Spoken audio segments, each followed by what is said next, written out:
Good morning, everyone. Welcome to Pacific Unitarian Universalist Church. My name is the Reverend Chloe Briede, and I'm the interim minister here. Welcome to you, old friends and new, young and old, online and in our sanctuary. You are an essential part of our community today. Whether today is your first or your 1,000th Sunday in our midst, we are stronger because you are with us. We are one people of many beliefs, many origins, sexualities, and genders. We are all growing, all learning, all loved. Just as you are welcome here.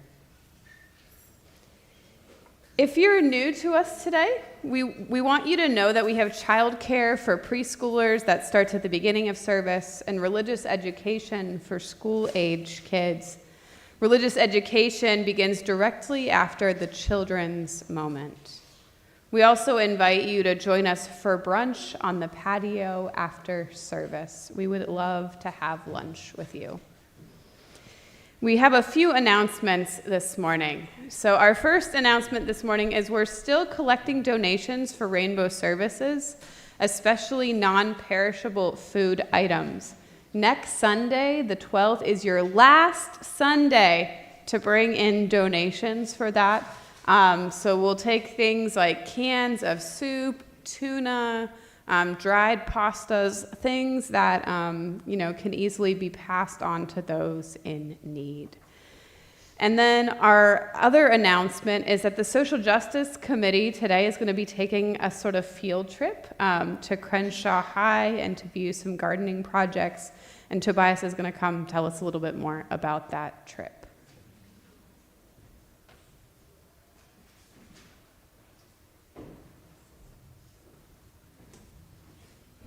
Good morning. First of all, we'd like to say thank you. Friday night, we showed a documentary that is centered around my reentry from prison, 30 years falsely incarcerated for a crime I didn't commit in my youth. And it's called Healing the Discarded. Healing the Discarded. Part 2 of Healing the Discarded is how can we come together in community and love and create spaces of healing. And so this is the first place outside of USC Film School. One of the students helped create the document. So the first place that we showed it outside of USC was here. So we want to say thank you.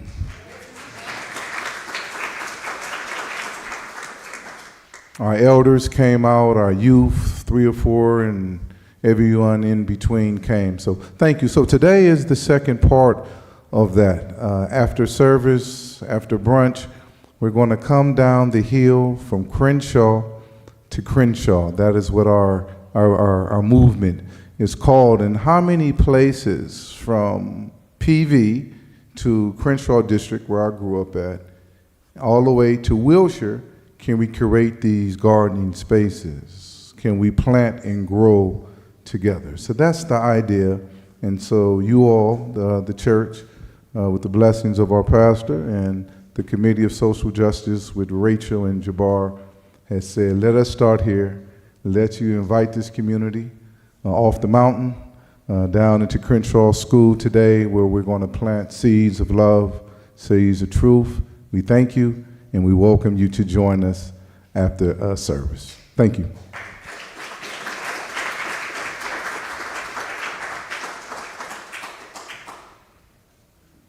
Good morning.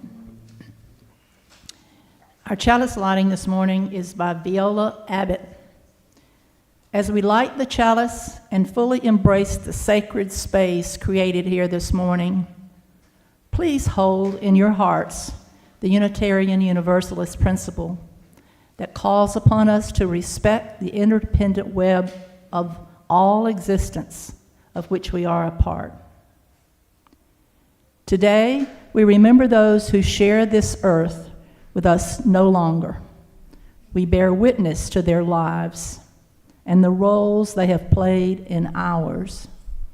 We pay homage and make stronger that web which connects us all.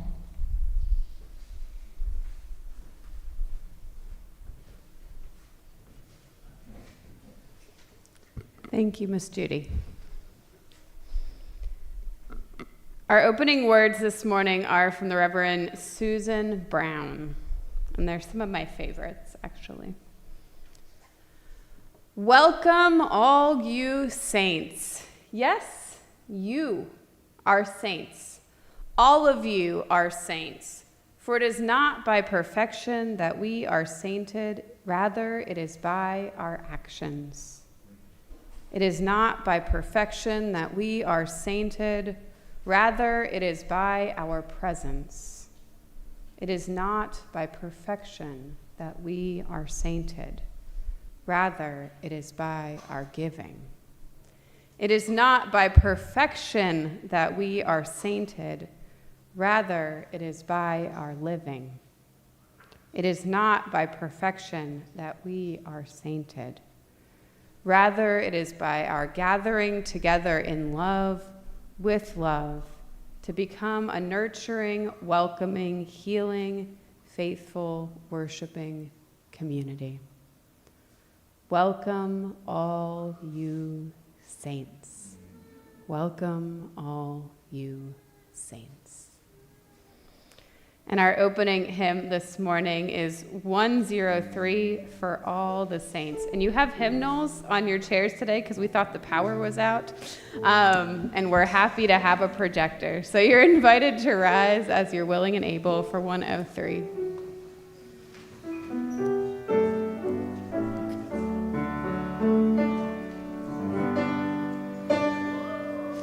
All the saints who from their labors rest, who thee by faith before the world confessed, thy name most holy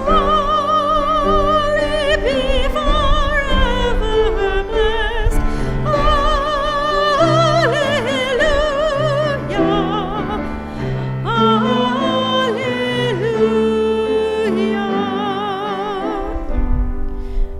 Thou wast their rock, their shelter, and their might, their strength and solace in the well-fought fight. Thou in the darkness deep, thy one true light.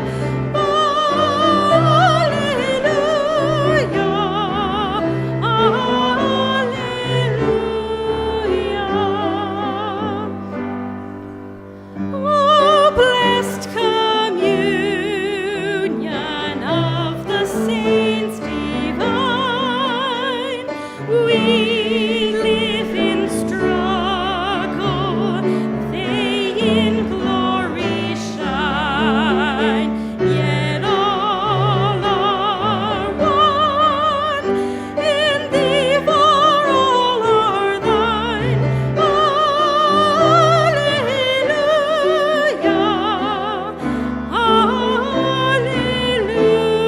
Hallelujah.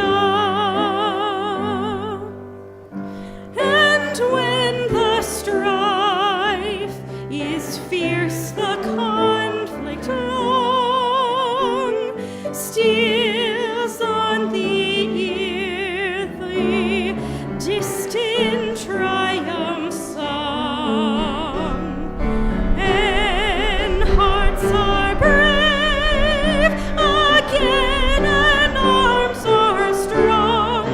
Hallelujah.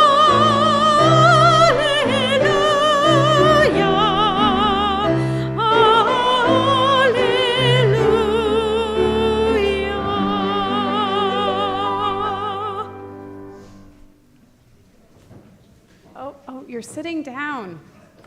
Stand right back up, please, if you would. I'm sorry. We're going to read our covenant today. And if you would join me in it. Love is the spirit of this church, and service is its law. This is our great covenant, to dwell together in peace, to seek the truth in love, and to help one another. Thank you all. Thank you, thank you. And our story for all ages this morning is read by Lisa Seitz. Thank you, Lisa.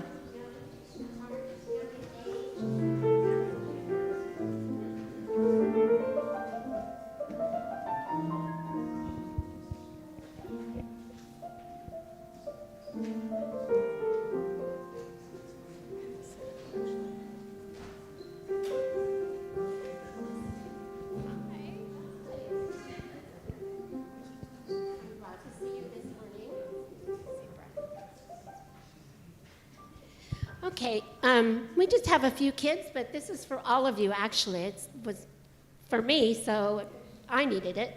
Okay, this is called The Memory Tree, and this is a story we're going to listen to today. In our culture, we don't talk about death very often. We're not very good about being open about it, and we say, we don't even like the word dead. We say they passed over, or they went to their maker, or even funny things like they kicked the bucket. But yeah, that's what people say. Isn't that a funny one? So today we're going to read a story about a family of animals that lived in the forest who lost one of their own and how they dealt with it.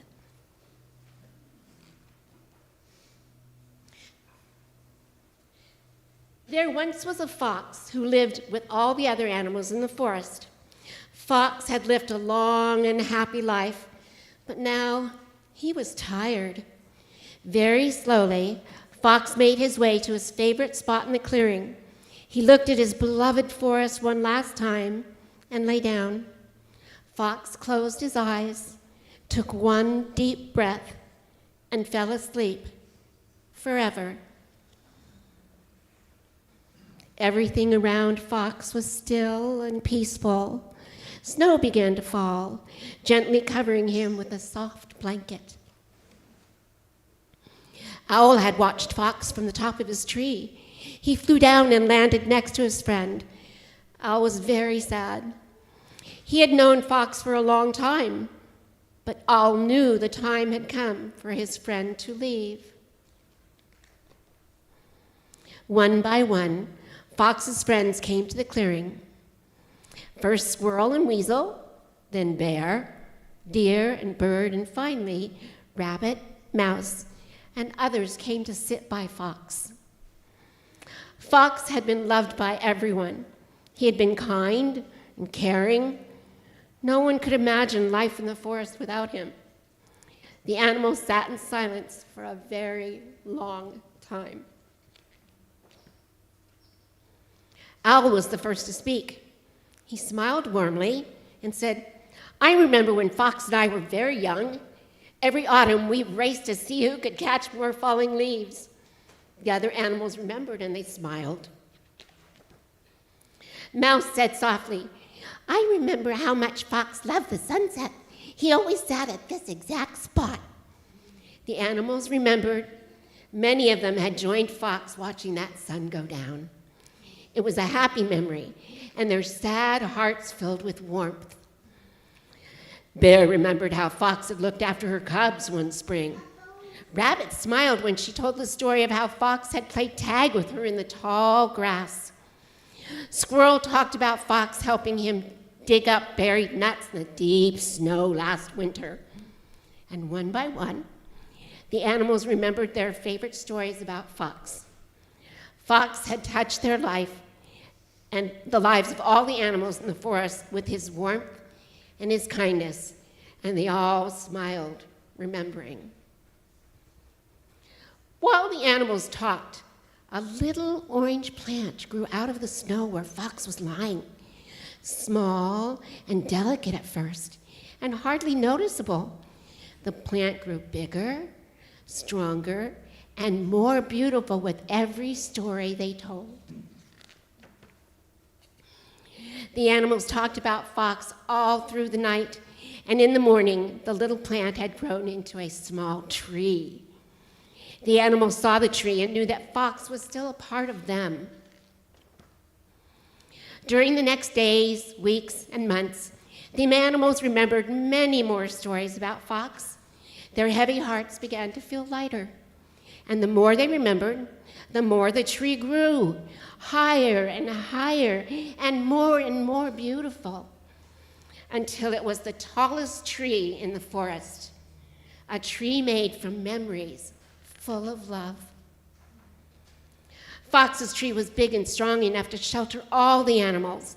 It was always buzzing with life. The birds built their nests among the leaves. An owl raised his grand chicks on the branches. Squirrel found a cozy home in the trunk.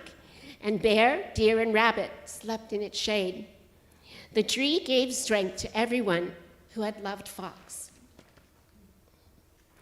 And so, Fox lived in their hearts forever. So, home today, or the next time you're at your loved one's favorite spot, or whenever you feel like it, birthday, celebrations, whatever, that you start your own memory tree and then you build on it every day and let your heart be a little lighter.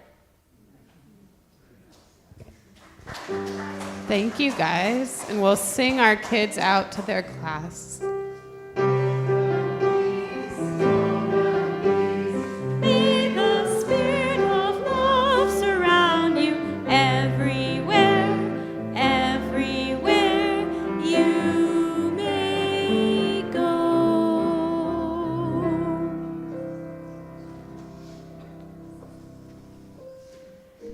And I invite you all into the spirit of prayer with me. This is a prayer by Sarah Lindsay. We come now together into a time of prayer and meditation. Find as comfortable of a position as you can, perhaps wiggling a little bit in your chair to get comfortable, releasing your shoulders up and down. Focus your attention on your breath, or perhaps if you need to, a spot on the wall. You might close your eyes if that feels safe to you. Only do what's possible for your body. Take a deep breath in through your nose, and then exhale through your mouth. Continue to breathe, not in a rush, but slowly and calmly. Let your body relax as it's able. You can unclench your jaw, relax your shoulders, let your body come into its own stillness, even as you breathe in and out.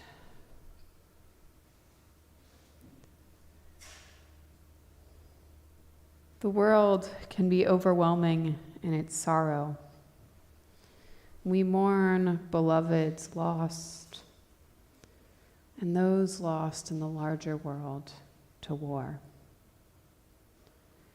We cry over change we do not want, and failures we think we will be judged for. Sometimes the pain feels so unbearable. Our chest tightens, our muscles ache. We don't know where to find ease. The world can be overwhelming in its demands. We must do this, we should do that. People need us to be one way or not another particular way. The world needs us to act or not act according to unspoken rules. Sometimes the asks are made of us are so loud. We want to run, hide, sleep, push it all away, We don't know where to begin to find space. The world can be overwhelming in its confusion. The frequent uncertainty, a reminder of our lack of control, the present, an ever-shifting landscape we can barely grasp, and the future, an imagined world we can't quite shape. Sometimes the shakiness makes the very ground feel unstable. We search for solid purpose.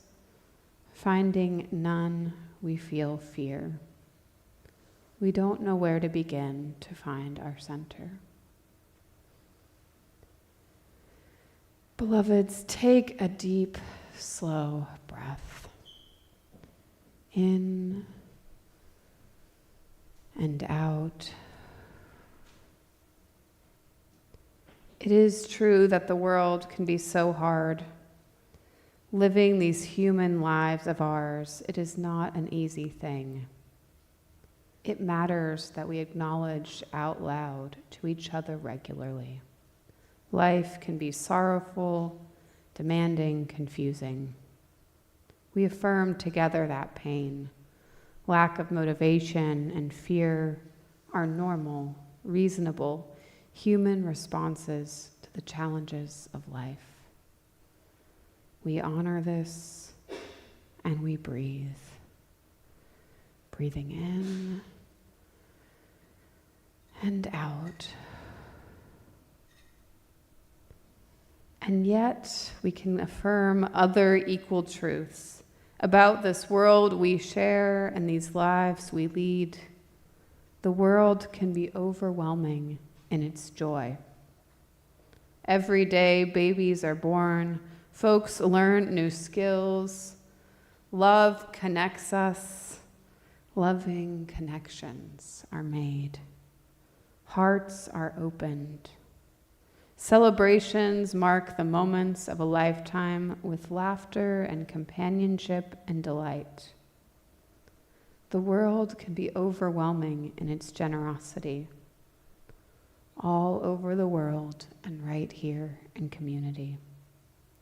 Friends take care of one another, meeting needs, witnessing to each other's lives with graciousness, spaciousness, and open-hearted giving. The world can be overwhelming in its clarity. There are so many truths we know without hesitation. The truth of each person's value, that honesty matters, that caring and compassionate community is stronger than evil, that love brings us back to our center. The world can be overwhelming in its beauty. Waves crashing on the shore, throwing salty spray, fireflies dancing in the dark of evening, the morning sunrise that glows on the horizon, each bud that flowers with unique bloom. Breathe. Slowly, deeply, calming. The world can be overwhelming, and so often the tears will come. Heartbreak and wholeness hand in hand at the end of each day.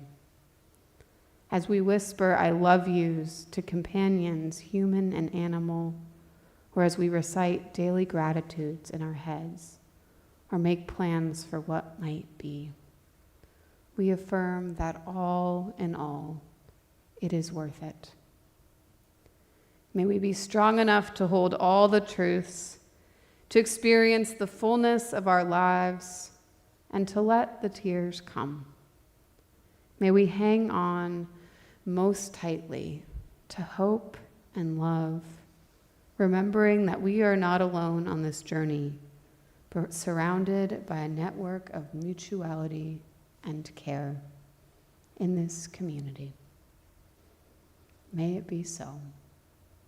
Amen. And we'll take a moment of silence.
Thank you, Severin. We have two readings today. Our first reading comes from the Christian Bible, the Gospel according to Matthew. This is chapter 5, I believe, verses 1 through 12. When Jesus saw the crowds, he went to the mountain, and after he sat down, his disciples came to him. And then he began to speak and taught them, saying, "Blessed are the poor in spirit, for theirs is the kingdom of heaven. Blessed are those who mourn, for they will be comforted. Blessed are the meek, for they will inherit the earth. Blessed are those who hunger and thirst for righteousness, for they will be filled. Blessed are the merciful, for they will receive mercy. Blessed are the pure in heart, for they will see God. Blessed are the peacemakers, for they will be called children of God. Blessed are those who are persecuted for righteousness' sake, for theirs is the kingdom of heaven. And blessed are you when people revile you and persecute you, uttering all kinds of evil against you falsely on my account. Rejoice and be glad, for your reward is great in heaven. For in the same way they persecuted the prophets who were before you." In our second reading, Judy will give.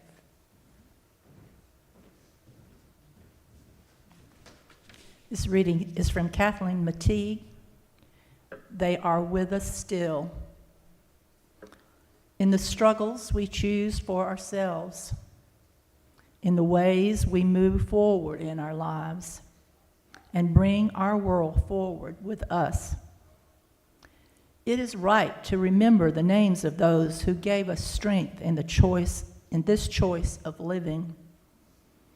It is right to name the power of hard lives well lived. We share a history with those lives.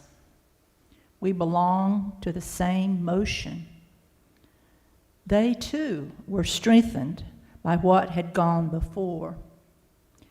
They too were drawn on by the vision of what might come to be.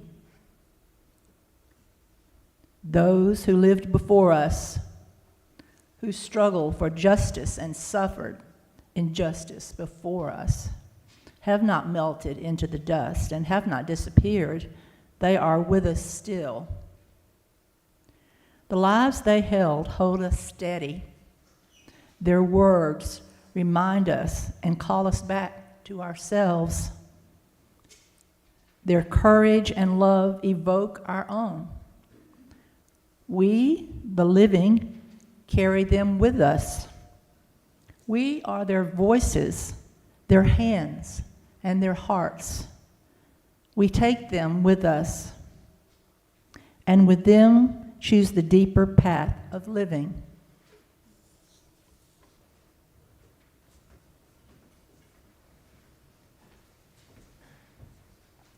Our centering hymn this morning is number 96. I cannot think of them as dead.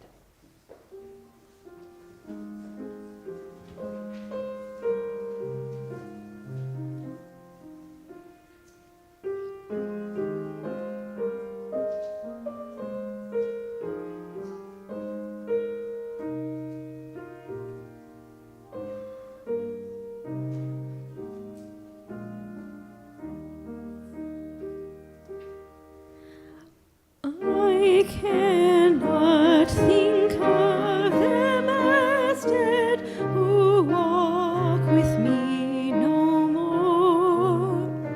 Along the path of life I tread, they are but gone before. They are but gone before. And still their silent ministry within my heart has place, as when on earth they walked with me and met me face to face.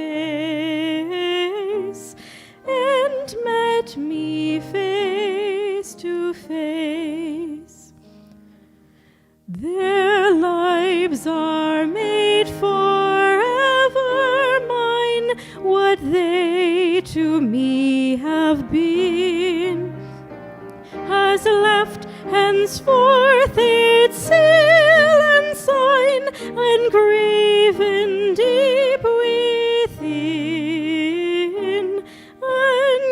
engraven deep within. Mine are they by an ownership, nor time nor death can free. For God has given to love to keep its own eternally, its own eternally.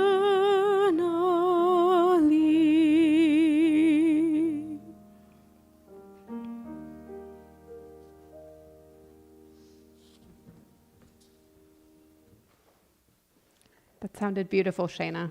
Thank you. This is Shayna, one of our ringers in the choir.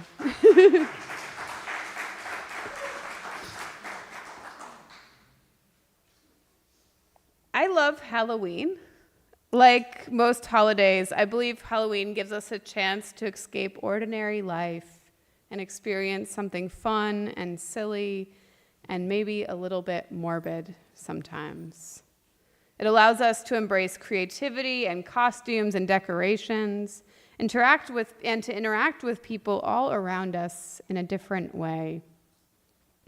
When people go trick-or-treating or kids go trick-or-treating, we get to meet our neighbors in a different way. I remember as a kid, the discount movie theater and the local bar, which were connected to each other, gave out Halloween treats. We'd go in there and the bartender would hand us bags of chips to the little trick-or-treaters, transforming a sort of seedy neighborhood establishment into a site of connection and fun. And even this past week, we did trick-or-treating with the preschool, and Sylvia dressed up like a witch. She was a Western witch this year, which is customary for her. She's a witch of a different style each year. And all the kids and their parents were dressed up in costumes, and we got to give out bags of chips and snack bars and other things to our little PUC trick-or-treaters. This past Wednesday was All Saints' Day. Catholics realize that their tradition doesn't always canonize or recognize all the saints that likely do or have existed in the world. So they set aside this day for all the saints that may exist in heaven. The next day, this past Thursday, was All Souls' Day, a day of remembrance and prayer for all those who have died. If you went to an All Saints service, you would have heard the Beatitudes like we did this morning. The rhythm is familiar. Blessed are the poor in spirit, those who mourn, the meek, those who hunger and thirst for righteousness, and so on. The Beatitudes are often taken as a prescription for discipleship or guidance about what makes a saint. Commandments about how to be a Christian that go beyond what's given in the Old Testament. Matthew, the probable compiler of the book, is drawing a parallel to Moses. The teacher Jesus goes up to a mountain or hill to pass on commandments about a new social order. One that seems a little backwards even at that time, or even backwards for our time. These commandments that Jesus have given might feel different than we're used to. One of them is that the people who are at the bottom, the poor and the hungry, are as important, if not more important, than those in the community with power. The ideal is to be meek and mournful, perhaps in a more humble position for entering into relationship with God. It's a truly revolutionary statements there. And I could go on and interpret each of these lines if we had time and interest, and it could be an interesting sermon series on the Beatitudes. But that's not our purpose today. Instead, we find ourselves celebrating All Souls Day and All Saints Day as Unitarian Universalists. Coming out of the Protestant tradition, we are not a denomination that has saints in the way that the Catholics do, the Catholic Church does. We don't believe in special people with a special connection to God. Instead, All Saints and All Souls Day merge and become a recognition of all those who have died and the ways in which they are and we are all saints. I really like Susan Brown's statement, yes, you are saints.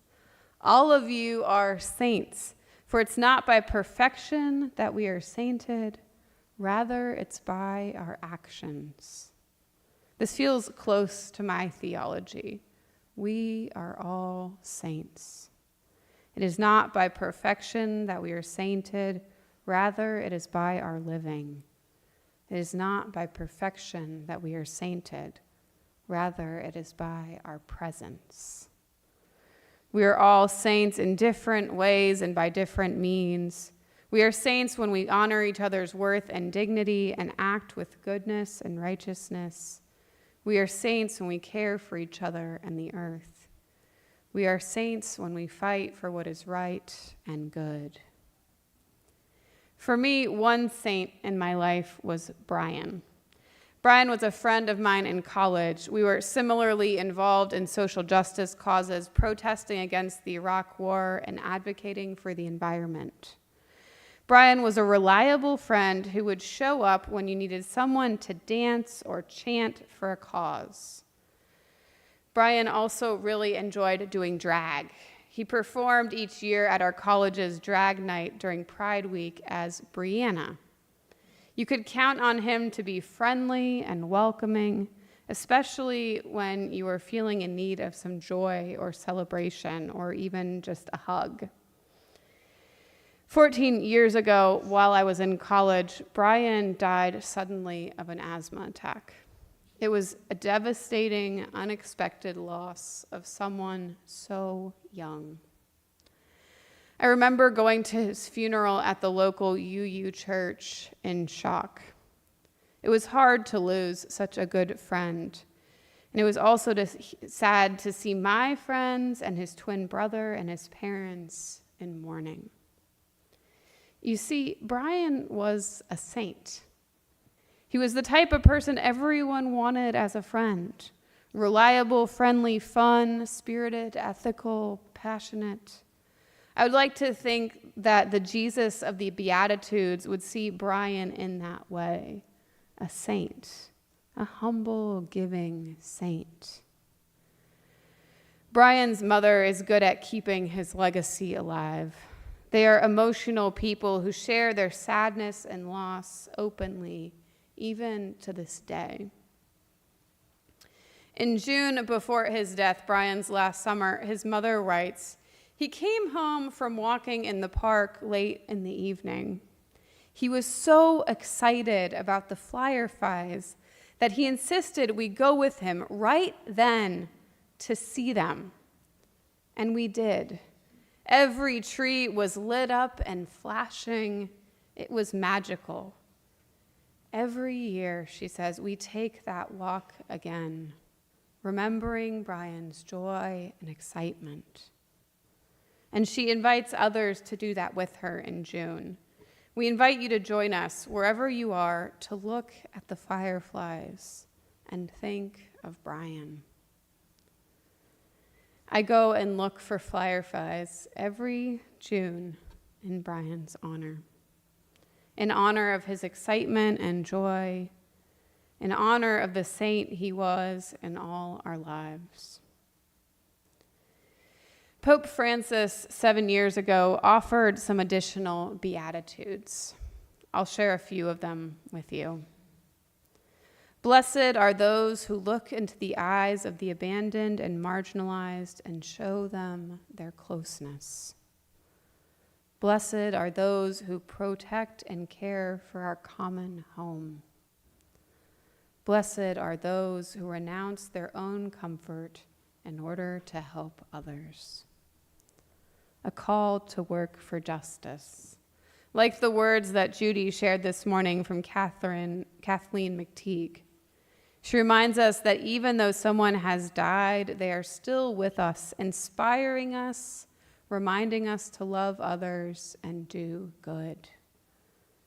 We, the living, carry them with us.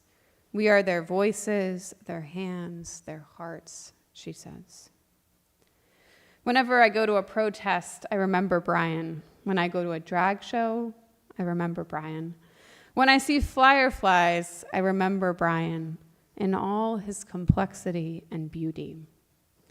I hope that when I'm carrying forward the integrity and the passion for life and justice that he carried.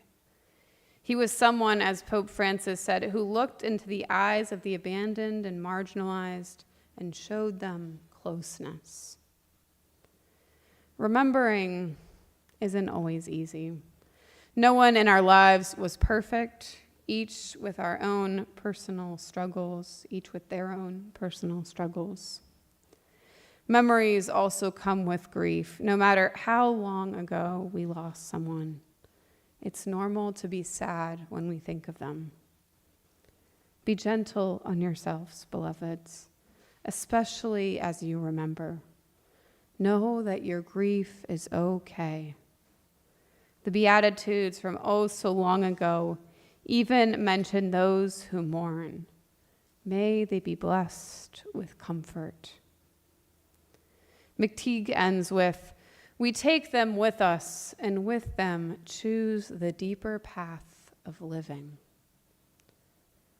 We remember our saints today and choose the deeper path of living. May we choose to do good by their example and be comforted by that. May we choose the deeper path of living. Today we're going to have some sharing time. As you may have seen these past couple of weeks, we've had our beautiful Dia de los Muertos ofrenda outside, and some of you have had a chance to add pictures to it of loved ones. And we're so grateful for your participation in that. It's really part of what makes our community both connected and alive. If you would like, we're going to pass the mic, and I'm going to invite you to share the name of somebody that is your saint or that you would like to remember today. And you might say about a sentence describing them. So if I were to talk about Brian, I might say, Brian Picone, I remember him for his pride and his joy. So we'll pass the mics, and if you have a picture with you or something like that, you're invited to stand and show it to us, but otherwise we'll just pass it down the aisles.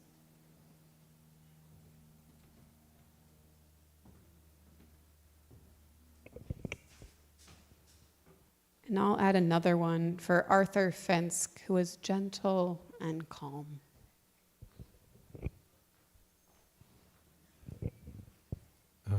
Richard, who I grew up with, and he was a fearless atheist, but very funny.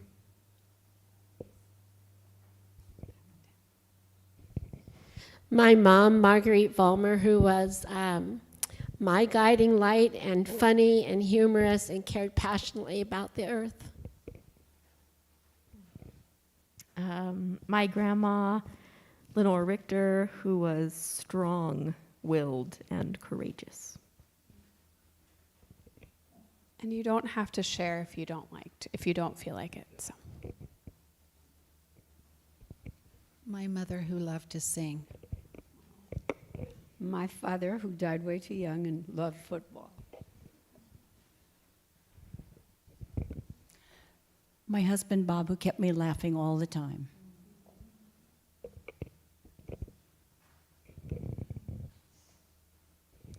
My step-grandmother, Elaine, who was just incredibly polite and so loving to everyone. My father, George Cervantes, who always had a joke, and always wanted to give. My beloved Dwayne Boyd Higgins, he brought me to this church. He always thought that this church had lots of love and compassion, and that's the reason that I still here and sing with the choir. My mother, Marianne Mick, who some of you know, who had joie de vivre to kill for everybody, and just a great sense of adventure. My mom, Ann Brigden, who was always thoughtful of other people and a peacemaker. So many people. I'm going to say my Auntie Terry, who cooked the best Italian food on the planet and fed us always.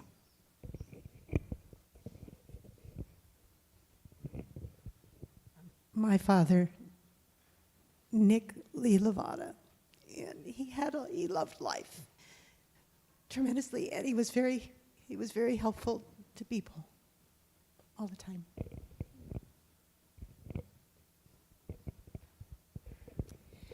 My mother, Deborah Andrada, who passed far too young.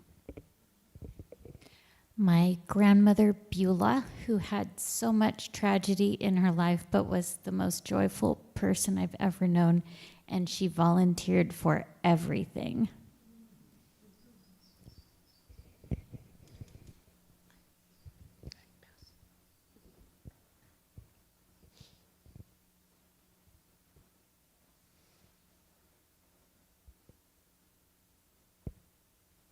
My mother, Julia Estrada, who was one of the most grateful people I have ever known. My mother, Margaret Maltby McCaslin Beckett Boynton, who took us on canoe trips and helped us with riding old horses. My friend Barbara Gregoire, who was so caring and loving to everyone, and she made my life that much better.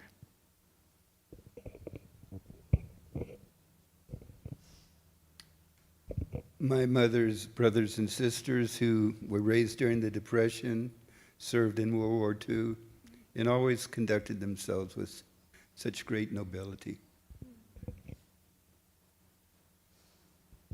My brother Chris, who was gentle. My father, James Patterson, a gentleman.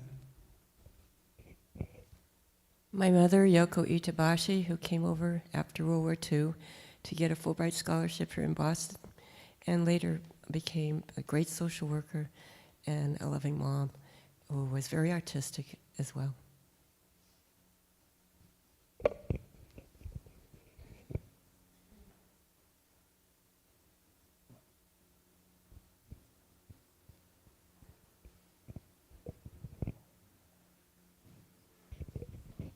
My deceased wife, Starese, who accepted me when they gave me the death penalty and fought very hard for me until she passed of a broken heart. I plant today in her honor.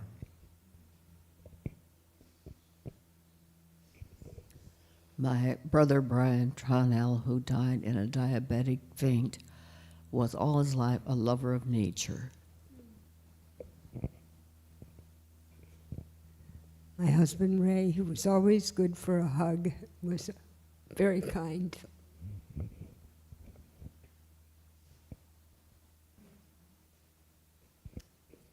Our son Daniel, who died much too early and had a beautiful curiosity and love of life and gentleness. My mother, Adeline Genchi Testa, who was so devoted to me and helped me with a lot of different decisions. Thanks.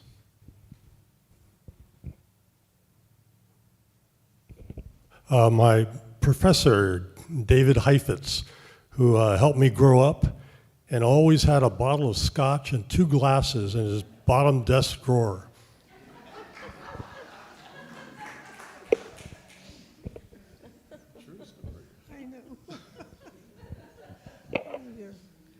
My husband, Victor, was my partner for 71 years. My husband Mal, who was always loving and generous.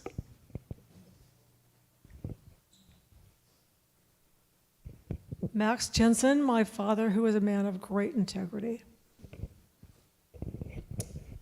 To the Jesuits at the Jesuit high school I went to, I was a challenge to them, and they never gave up on me. And I graduated in the advanced class. To the Reverend Alfred Henriksen, who was minister here for 24 years and very active in social justice.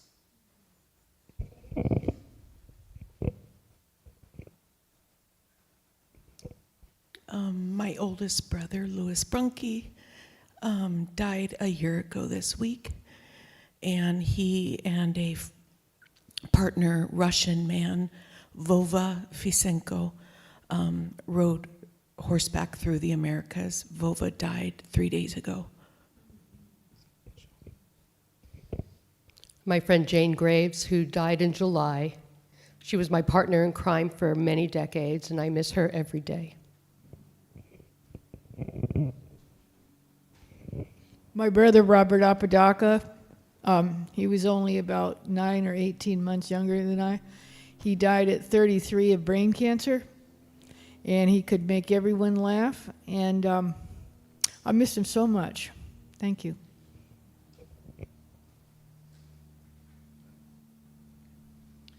My friend Cassie Robertson, who died at 30 of an asthma attack, and she just had a real spark of life, and I miss her a lot.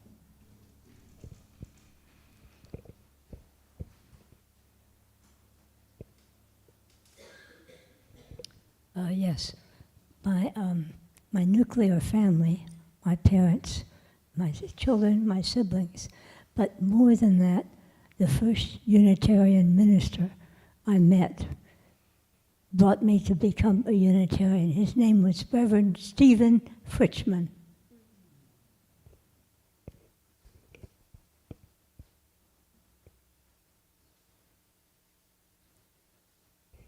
My mother and father, who died very early at 42 and 48.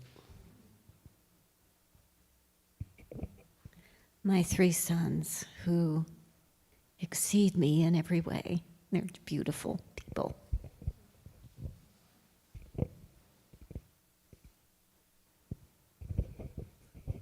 Sheila Short, my grandmother, the source of so many Thanksgiving arguments with her daughters, and a wonderful Girl Scout troop leader.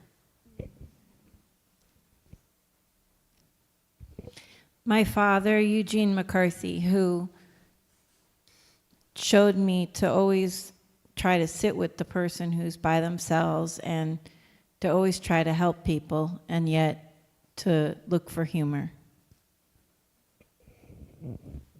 My brother-in-law, Wesley Rathrak, who died way too young of ALS, but maintained his dignity and compassion and love for his family till the last very moment. My colleague and fellow graduate student, Chelsea Smith, who is remembered by most for her intelligence and remembered by me for her kindness. My grandmother, who, as far as I know, had no prejudices.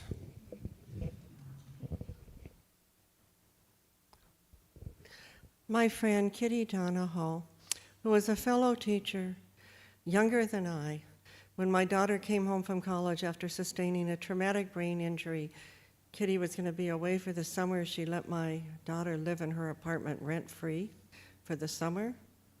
When I mentioned I liked Cynthia St. James art, Kitty was an artist. She painted me a picture in that style. She wrote books for children, the last one called How to Ride a Dragonfly. And on her last day of 32 years of teaching, she was diagnosed with stage 4 cancer and just passed. Her service will be this month. She always defaulted to generosity and kindness.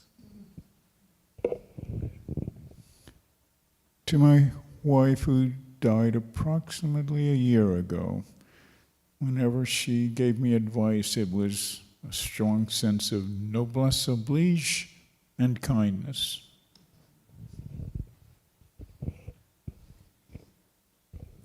To my mom, who was a wonderful, loving, and gentle woman.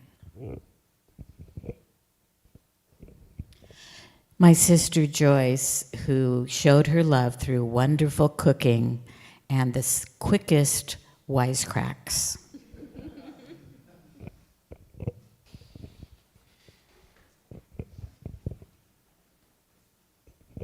My mother, Minnie Lee Hooper, who loved me and all children with all her heart.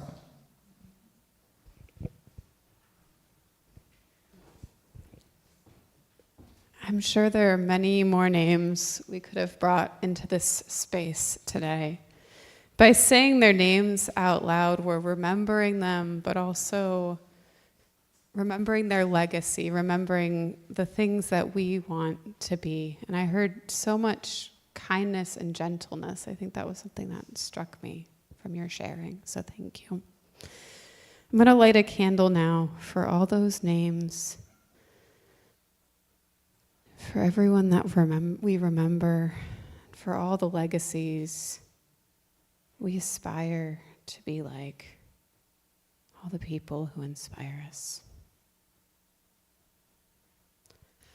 There's so much gratitude for what they have brought our lives.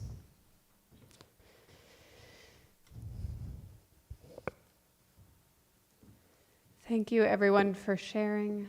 And in that spirit, we're going to sing our final hymn, When the Saints Come Marching In. So you're invited to stand as you're willing and able.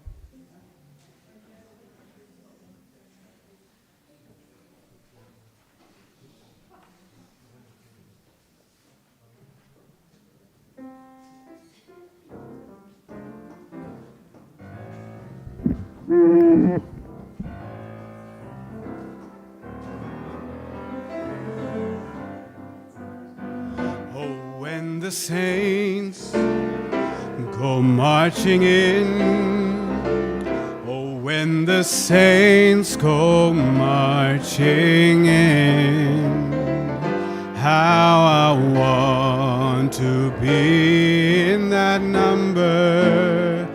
Oh, when the saints go marching in, oh, when the saints go marching in, oh, when the saints go marching in, how I want to be in that number.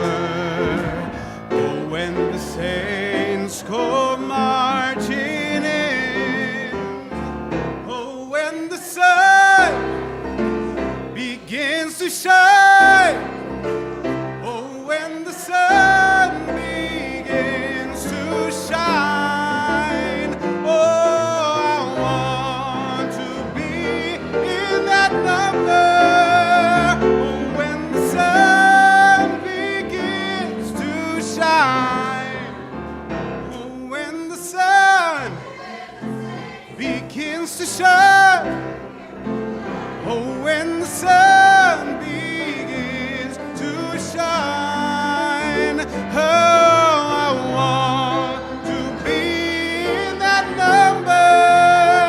Oh, when the sun begins to shine, oh, when the saints go marching in, oh, when the saints go marching in, oh, I want to be in that number. Oh, when the saints go marching in.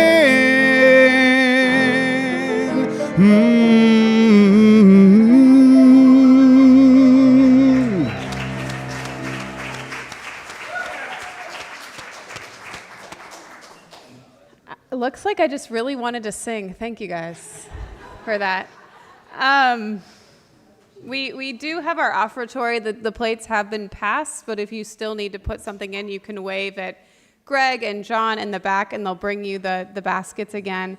We are splitting our plate this morning with Rainbow Services, and we'll do that for 2 Sundays. And Rainbow Services provides shelter and support to anyone impacted by domestic violence, empowering them to move beyond trauma towards safety and stability. So if you missed your chance to share the plate with Rainbow Services this Sunday, we'll be doing it for 2 weeks as a part of our food drive and money drive for that great organization. Thank you for our offertory anthem.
That was written by Gary. Gary. Yeah.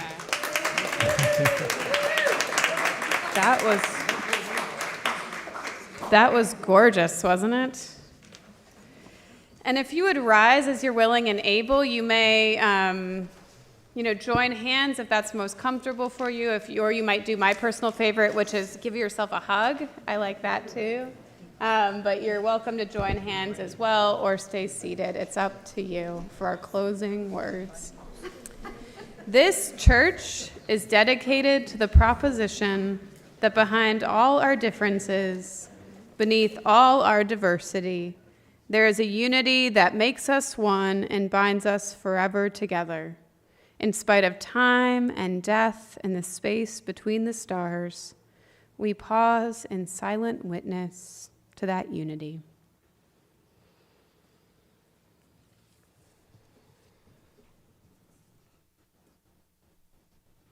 May the blessing of love be upon you. May love's peace abide with you. May love's presence illuminate your hearts, now and forevermore. So be it. Amen. Shalom. Salam. Namaste. And blessed be. And now our service truly begins.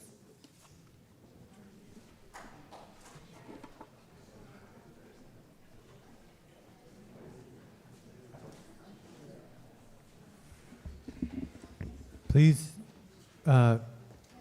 yes, we're going to sing one more song.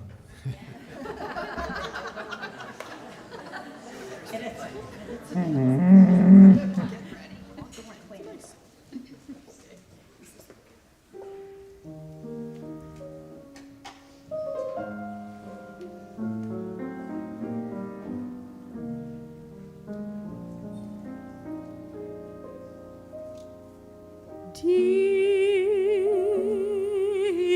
river, my home is over Jordan.